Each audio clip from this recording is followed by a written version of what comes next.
ఏంది ఇది ఇంత ఎర్రగా ఉంది? ఏంటిది చెప్పు. కారం కాదు చెప్పు.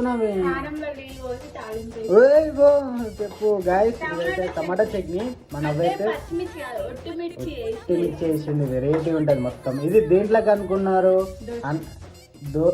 దోసకాయలక కాదు గాయస్. ఇగో ఇక్కడైతే దోశలు అయితే వేసింది. ఇంకో ఇదైతే నేనైతే మన అబ్బాయి మీద ప్రేమతో కాల్చుకుంటున్నా. ఎర్రగండి గాయ చూడండి, ఫుల్ కాలుతుంది. దోశలు ఈరోజు మార్నింగ్ మాదైతే టిఫిన్ అయితే ఇప్పుడే తింటున్నాము. లాంగ్ వీడియో, మేము రొటీన్ వీడియో అయితే లాంగ్ వీడియో అయితే తీసినాము. అందరైతే వీడియో అయితే కంపల్సరీ తీయండి. ఏమో చెప్తుంది మన అబ్బాయి నోట్లోనే మాట ఆగిపోతుంది. చెప్పు తొందరగా. ఈవినింగ్ అప్లోడ్ చేస్తాం. ఈవినింగ్ కాదు, అవసరం అయితే ఇప్పుడే చేస్తాము. తెలియదు ఇక, మూడు బట్టి ఉంటుంది. ఒకవేళ నాకు ఇంట్రెస్ట్ ఉంటే ఇప్పుడే దాన్ని కొద్దిగా ఎడిట్ చేసి లైట్గా చేసేస్తా, లేకపోతే ఈవినింగ్ అవుతుంది. ఎప్పుడైనా అవుతుంది. మేమైతే దోశలు అయితే వేడిగా తినలేస్తున్నాం ఇప్పుడు.